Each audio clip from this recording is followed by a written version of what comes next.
12.3 विद्युत परिपथ क्रियाकलाप 2 में आपने विद्युत सेल के एक टर्मिनल को तार द्वारा बल्ब से होते हुए विद्युत सेल के दूसरे टर्मिनल से जोड़ा।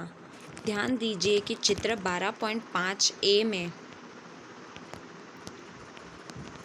तथा 12.5 एफ की व्यवस्थाओं में विद्युत सेल के दो टर्मिनल बल्ब दो टर्मिनल से जोड़ गए हैं।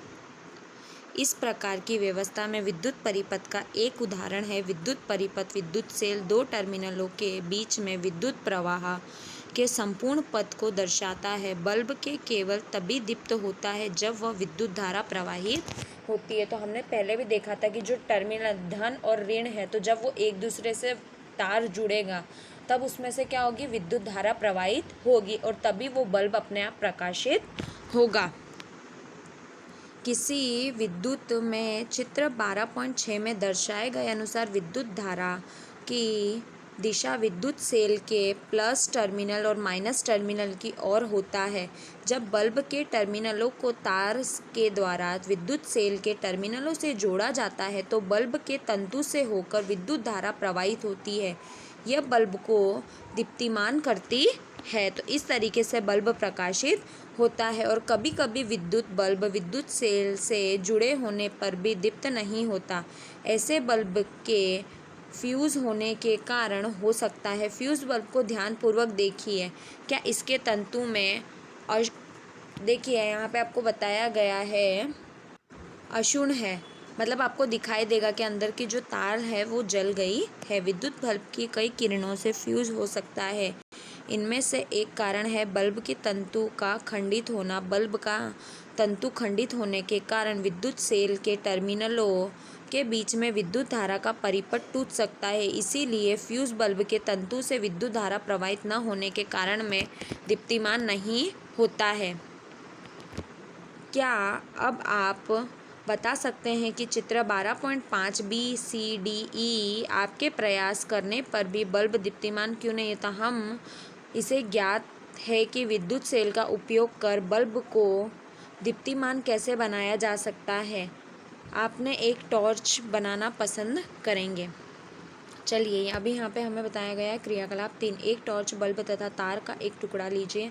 पहले की तरह तार के दोनों सिरे से प्लास्टिक आवरण को हटा दीजिए। 12.7 में दर्शाए अनुसार तार के एक सिरे एक बल्ब के धातु के ढांचे के चारों ओर देखिए इस तरीके से लपेट दीजिए और तार के दूसरे सिरे को रबड़ बैंड की सहायता से विद्युत सेल के ऋणात्मक टर्मिनल से जोड़ दीजिए। अब बल्ब के आधार की नोक अर्थात कि इसके टर्मिनलों को विद्युत सेल के धनात्मक टर्मिनल पर रखिए।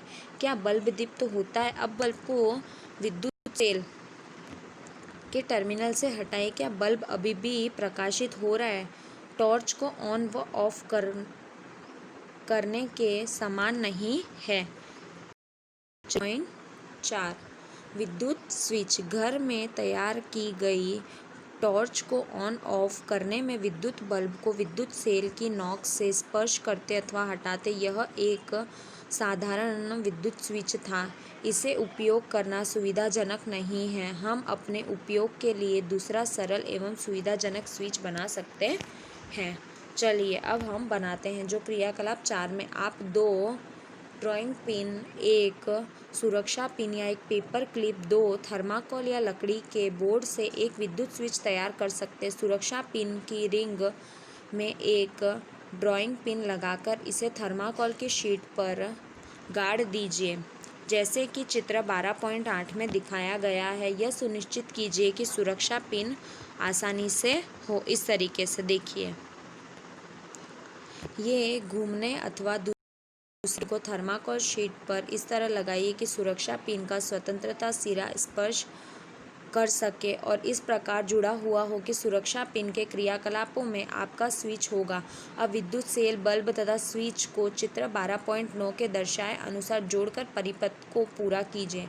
सुरक्षा पिन को इस तरह घुमाइए कि उसका स्वतंत्रता सिरा दूसरे ड्राइंग पिन को छुए। आप क्या देखते हैं?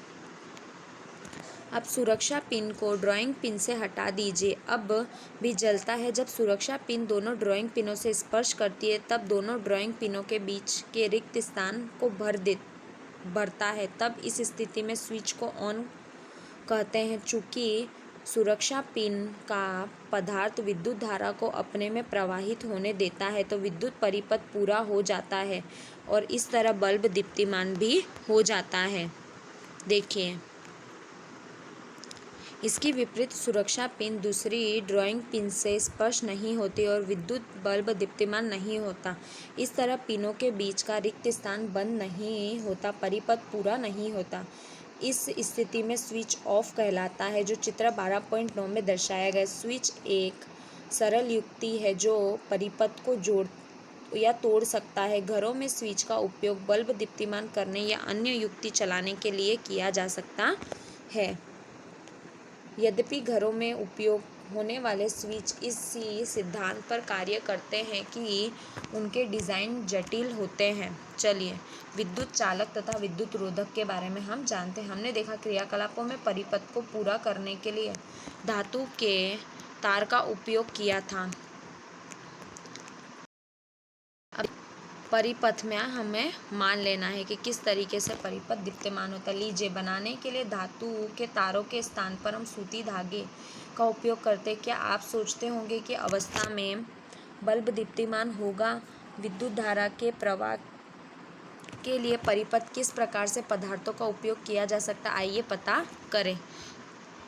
क्रियाकलाप 5। क्रियाकलाप 4 में प्रयुक्त विद्युत परिपथ में स्विच को अलग कीजिए। ऐसा करने से आपको 12A के अनुसार दो स्वतंत्रता तारों के सिरे मिल जाएंगे और इन तारों के दोनों सिरे को एक दूसरे से समीप लाइए ताकि ये एक दूसरे को स्पर्श करें। क्या बल्ब जल उठता है? अब आप इस व्यवस्था को पदार्थों में परीक्षण के लिए प्रयोग में ले सकते हैं, तो आप इसका परीक्षण में प्रयोग भी कर सकते हैं।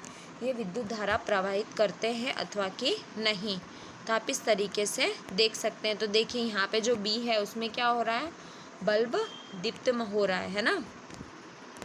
चलिए, जांच करने के लिए विभिन्न प्रकार के पदार्थ जैसे कि सिक्का, कॉर्क, रबड़, कांच, चाबियाँ, पेन, प्लास्टिक, स्केल, लकड़ी, गुटखा, एल्यूमिनियम की पत्ती, मोमबत्ती, सिलाई मशीन, थर्माकोल, कागज, पेंसिल, लीड एकत्रित कीजिए और चालक परिचित्रों के तारों के स्वतंत्रता सिरे को प्रत्येक नमूने के बारी बारी स्पर्श कीजिए। ध्यान रहे कि दोनों तारे एक दूसरे को स्पर्श न कर सके और बल्ब जलता रहे।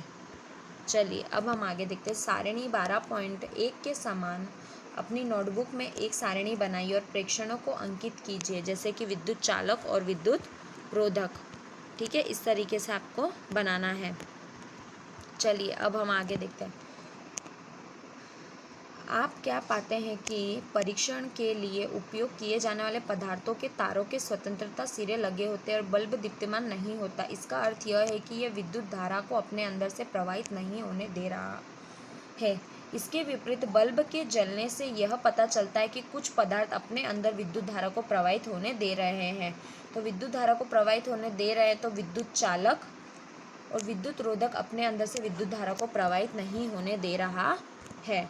ठीक है, पता चला। विद्युत चालक मतलब अपने अंदर से जो बल्ब दीप्त हो रहा है, जो बल्ब जल रहा है, तो वो विद्युत चालक, और जो बल्ब नहीं जल रहा है वो विद्युत रोधक कहा जाता है। सारिणी 12.1 की सहायता से उन पदार्थों के नाम बताइए जो विद्युत चालक है और उन पदार्थों के जो विद्युत रोधक है।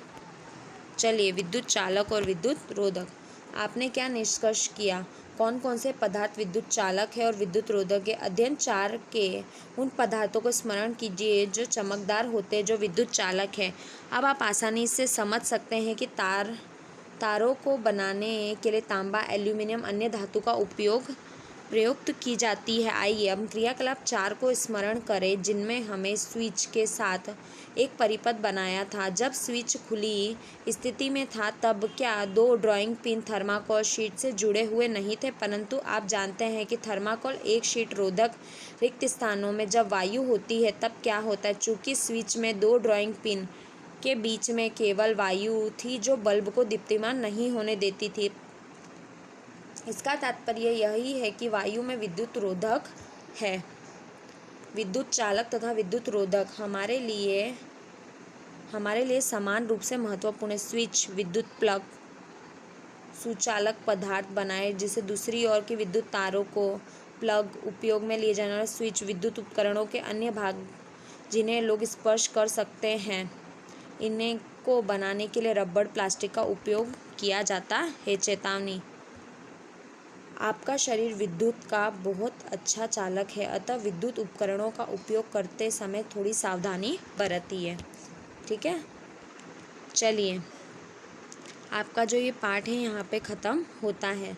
तो इस पाठ में हमने क्या सीखा था कि विद्युत सेल का स्रोत धन टर्मिनल, ऋण टर्मिनल जिसे हम धनात्मक ऋणात्मक के नाम से जानते हैं।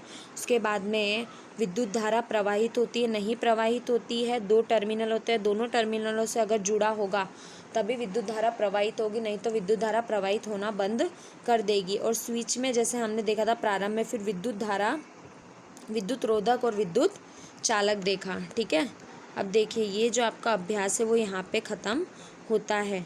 तो ये जितने भी प्रश्नों के उत्तर है वो आपको आपकी नोटबुक में लिखने हैं।